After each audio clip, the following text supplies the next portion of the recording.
एक समय की बात है। एक गांव में मोहन नाम का एक आदमी अपनी पत्नी दामिनी के साथ रहता था। मोहन एक बहुत अच्छा इंसान था और नेक दिल का भी था। उसका काम गांव में भेलपुरी बेचने का था और उसके द्वारा बनाई गई भेलपुरी गांव में सभी लोगों को बहुत अच्छी लगती थी और सब लोग उसे खरीदना पसंद करते थे। वह गांव में अपना जीवन भेलपुरी बेचकर बिताता था। जैसे जैसे दिन बीतते गई उसका व्यापार वैसे वैसे बढ़ने लगा और मोहन के द्वारा पूरा काम संभालना नामुमकिन हो गया। उसने सोचा कि अब उसे मदद की जरूरत है और वह ऐसे आदमी को ढूंढने लगा जो उसके व्यापार में मदद कर सके, जो वफादार और भरोसेमंद हो। जैसे कि वह सोच रहा था उसे अपने दोस्त माधव के बारे में पता चला। उसे ख्याल आया कि उसका दोस्त उसके काम में मदद कर सकता है। हाँ, ये तो अच्छी बात है। मेरा दोस्त माधव मेरी मदद कर सकता है और जितना मुझे पता है उसके पास तो नौकरी भी नहीं है और उसका परिवार थोड़ा गरीब स्थिति में भी है। मुझे लगता है मुझे उसके पास जाकर बात करनी चाहिए। हे माधव, मेरे दोस्त, कैसे हो तुम? अरे मोहन, मैं ठीक हूँ यार, तुम कैसे हो? मैं बिल्कुल ठीक हूँ और मैं तुमसे कुछ बात करना चाहता था। मैं किसी मामले पर तुमसे चर्चा करना चाहता हूँ। हाँ मोहन, बोलो, क्या बात है? देखो माधव, मुझे तुम्हारी जरूरत है। तुम्हें तो पता ही है मेरा भेलपुरी का काम है और जब मेरा काम बढ़ रहा है तो मुझे किसी की सहायता चाहिए क्योंकि मैं ये अकेला ही काम नहीं संभाल पा रहा हूँ। तो मैं सोच रहा था कि तुम मेरे साथ आ जाओ और मेरे काम में हाथ बटाने लगो। अरे हाँ मोहन, तुम्हें तो पता भी है कि मेरे पास कितने साल से नौकरी भी नहीं है और मैं नौकरी ढूंढ भी रहा हूँ। ये तो मेरे परिवार के लिए मदद भी हो जाएगी। तुम्हारा बहुत बहुत धन्यवाद। तो मैं कल से तुम्हारे साथ काम में लग जाऊंगा। ठीक है माधव, मुझे बहुत खुशी मिली है। चलो फिर हम कल मिलते हैं। अगली सुबह माधव दुकान पर गया और मोहन के साथ काम पे लग गया। माधव ने भेलपुरी चखी और उसे भी बहुत स्वादिष्ट लगी। मोहन को अब थोड़ी राहत मिली कि उसका दोस्त माधव उसके काम में सहायता कर रहा है। दोनों साथ में मिलकर भेलपुरी तैयार करते और उसे बेचने जाते। भेलपुरी, भेलपुरी, गांव की सबसे स्वादिष्ट भेलपुरी। आइए इस गांव की सबसे स्वादिष्ट भेलपुरी को चखिए। एक प्लेट सिर्फ 5 रुपए की है। आइए सभी, आइए और खाइए। यह सुनकर आसपास के सभी लोग माधव के पास आए। सब लोगों ने भेलपुरी को चखा। अरे वाह मोहन, यह तो बहुत अच्छी भेलपुरी है। यह तो हमारे गांव की सबसे बेहतर भेलपुरी है। अंकल, आपकी भेलपुरी तो बहुत अच्छी है। मोहन, जो भेलपुरी तुम तैयार करते हो वह बहुत अच्छी है। पूरा गांव तुम्हारी भेलपुरी की प्रशंसा करता है। अरे ये सब क्या चल रहा है? मैं भी तो यहाँ पर हूँ, लेकिन सभी लोग मोहन की ही प्रशंसा कर रहे हैं। मैंने भी पूरे दिन मेहनत किया है, लेकिन मेरी कोई तारीफ ही नहीं कर रहा है, जबकि मैं भी बराबर का संघर्ष कर रहा हूँ, लेकिन मेरी तो कोई प्रशंसा ही नहीं कर रहा। भेलपुरी बना रहा हूँ और चिल्ला चिल्ला कर बेच भी रहा हूँ, लेकिन मुझे तो बराबरी का हिस्सा नहीं मिल रहा है। मुझे इसके बारे में सोचना चाहिए। मोहन तो बहुत खुश है, उसका परिवार भी बहुत खुश है। अब मेरा परिवार तो मेरी कमाई पर ही निर्भर है ना। मुझे कुछ करना चाहिए। अब मैं इस गुल्लक की जिम्मेदारी संभाल रहा हूँ, तो मैं अब इसमें से अपना हिस्सा लूंगा। मोहन से चोरी छुपे माधव उस गुल्लक से पैसे निकाल रहा था।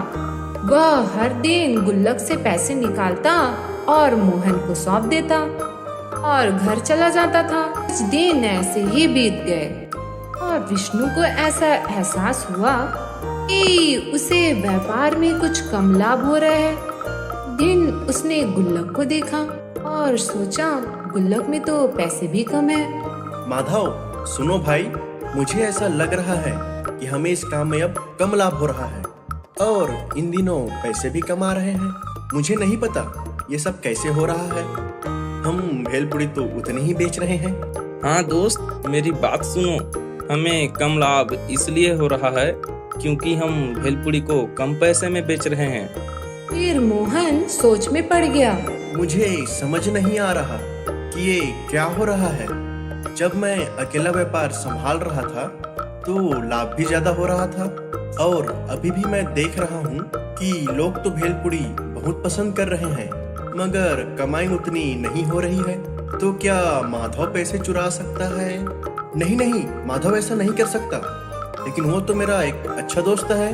मुझे माधव पर पूरा विश्वास है कि वो ऐसा नहीं कर सकता है। मोहन की बीवी शांति को ऐसा एहसास हुआ कि मोहन थोड़ा परेशान है। जी मैं देख रही हूँ कि आप कुछ सोच रहे हैं, या आप कुछ सोच रहे हैं और थोड़ा परेशान लग रहे हैं। बताइए, कोई दिक्कत है क्या? मोहन ने अपनी पत्नी को बताया कि क्या हो रहा है। आप ज्यादा परेशान ना होइए, केवल एक छोटी सी समस्या है। ये सच्चाई बहुत लंबे समय तक छुपती नहीं है, जल्द ही इसका खुलासा हो जाएगा। आप जाइए, आराम से सो जाइए। माधव और मोहन अपने व्यवसाय में लग गए। उस दिन सारा काम आसानी से हो गया और माधव अपने घर के लिए रवाना होने से पहले उस गुल्लक में से पैसे चुराने जा रहा था। उसने ऐसा करने की कोशिश की तो गुल्लक जमीन पर गिर गई और कुछ आवाज हुई। मोहन तुरंत उस आवाज को सुनकर वापस आया। अरे ये क्या माधव, तुम अभी तक यहीं हो? तुम डरे क्यों हो यार मेरे दोस्त माधव? और तुम्हें पसीना भी खूब आ रहा है, ऐसा क्यों? क्या तुमने कोई अपराध किया है? जब हम कुछ गलत करते हैं तब हम डर जाते हैं। मुझे बचपन से ही पता है कि मेरा दोस्त माधव कुछ गलत नहीं कर सकता। मुझे तुम पर पूरा विश्वास है माधव। यह देखकर कि उसके दोस्त को अभी भी उस पर पूरा भरोसा था, माधव को बहुत चोट पहुंची। अपनी गलती का एहसास भी हुआ। क्या हुआ माधव, तुम अभी भी इतने परेशान क्यों हो? मोहन मेरे दोस्त, मुझे क्षमा कर दो यार। मैं तुमसे चोरी छुपे इस गुल्लक से पैसे चुरा रहा था। मेरा परिवार अभी भी बहुत गरीब है। मुझे ऐसा लगा कि जो हिस्सा तुम मुझे देते हो वो कम है, इसीलिए मैं पैसे चुरा रहा था। और यही कारण है कि तुम्हें व्यवसाय में कम लाभ हो रहा था। मैंने तुम्हें धोखा दिया, फिर भी तुम मुझ पर इतना विश्वास करते हो। माधव की ये बात सुनकर मोहन ने उसे माफ कर दिया, क्योंकि उसने अपनी गलती कबूल कर ली थी। माधव मेरे दोस्त, तुम्हें मेरे पास आ जाना चाहिए था। तुम्हें मुझसे पैसे मांगने चाहिए थे। चलो फिर भी अब से तुम ईमानदार बनो। अब जो हो गया सो हो गया, अब उसे भूल जाओ। ठीक है मोहन, मुझे क्षमा कर दो। तुमने जो मुझ पे भरोसा दिखाया है मैं उसे बना कर रखूंगा।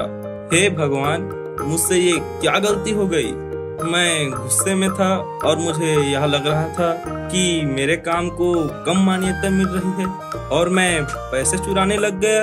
अगर मोहन ने मुझे ये नौकरी नहीं दी होती मैं तो अभी भी संघर्ष कर रहा होता। मेरा परिवार कितना गरीब है, इस नौकरी के बिना मैं क्या करूंगा? मैं अपने दोस्त का बहुत आभारी हूँ।